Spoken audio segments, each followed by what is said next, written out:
called a sheriff's sale, with a sheriff's deed is then produced, and then the homeowner has a 6-month redemption time frame in order to redeem that deed back into their possession.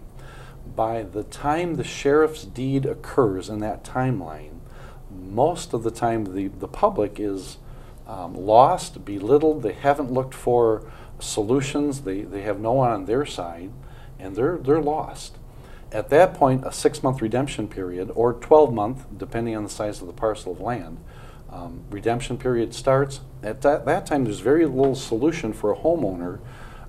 They can't borrow money, they're behind in their payments, their credit is usually up against the rocks. They're looking for solution.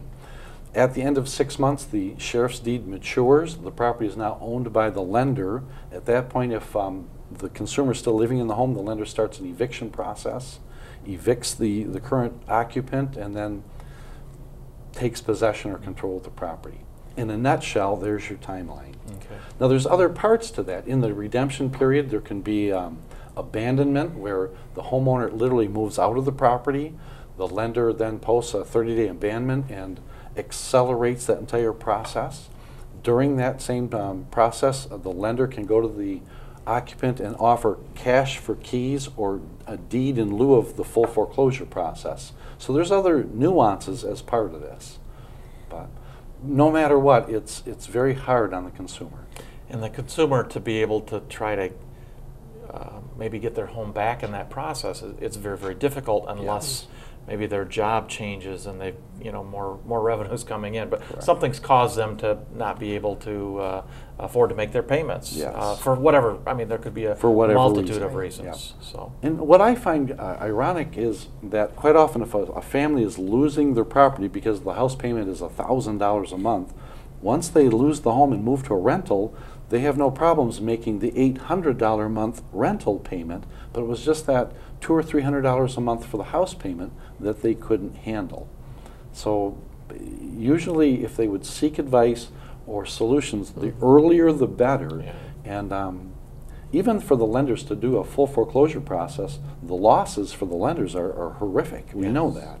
And if we could have a little more cooperation between the current owner and the lenders, I think would pay dividends for all involved. Yes, and for the community, because as we were talking a little bit earlier, now you have homes that are sitting empty, and I can tell you just down the street from myself is an abandoned home, and the window is bashed out of the front of it, and we're in I'm in Gaines Township, which is a nice township, and this would have never happened when I was growing up, and so you're just seeing homeowners gone and mortgage lenders owning something that they have no idea what they own. So everybody loses in this situation. There's two areas that I really am concerned about. Number one, there's the predatory practices that we see as the homeowner is going through that timeline. They're searching for solutions and answers. Mary might want to comment on some of the predatory practices that are occurring. And then the other is that vacant home, that blight on the neighborhood. Yeah. Well, let's do that. Let's talk about the predatory piece of what's happening in this process, because people are scared, they're not communicating well, and now all of a sudden somebody comes with a solution. Now, what happens? Right.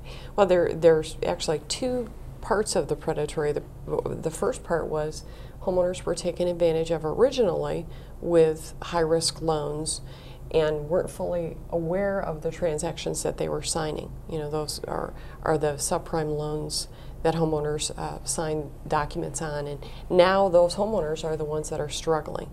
So the second piece of the predatory are the scams that we're hearing about and we're seeing in the newspaper, and they're on television.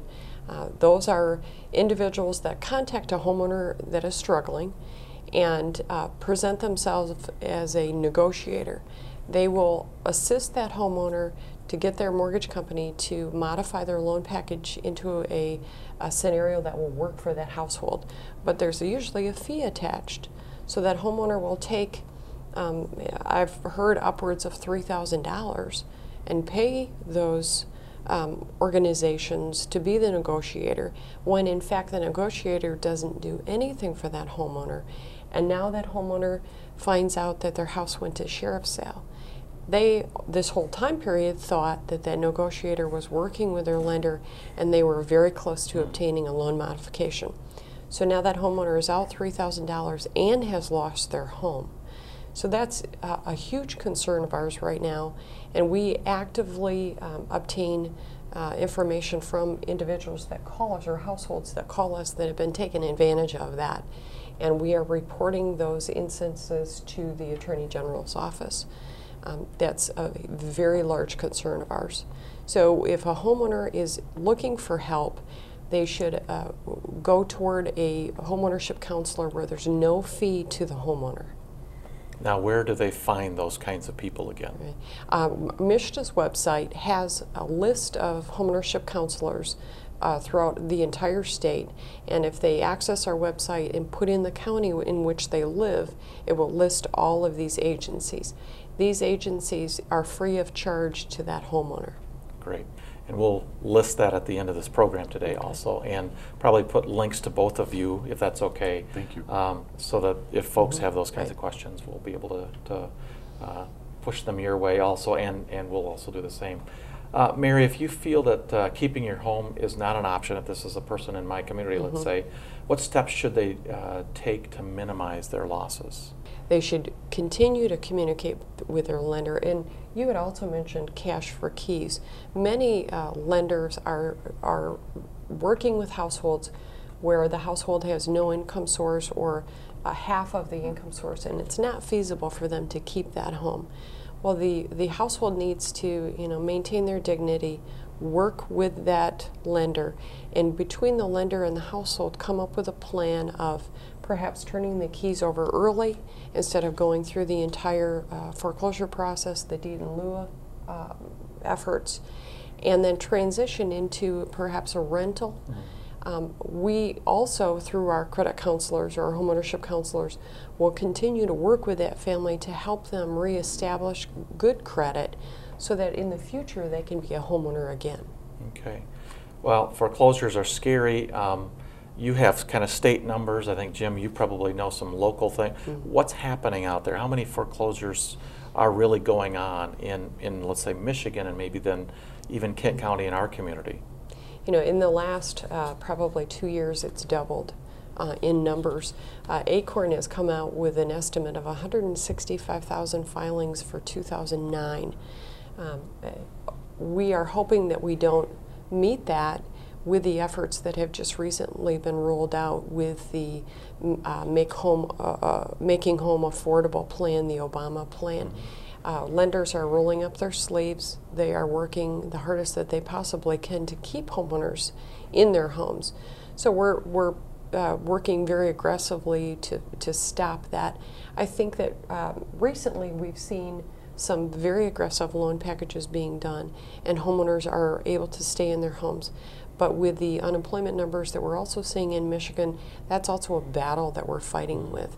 So it isn't looking good, but we do have some tools that we are now trying to fight the problem with. And Jim, you've been in this business for a long time.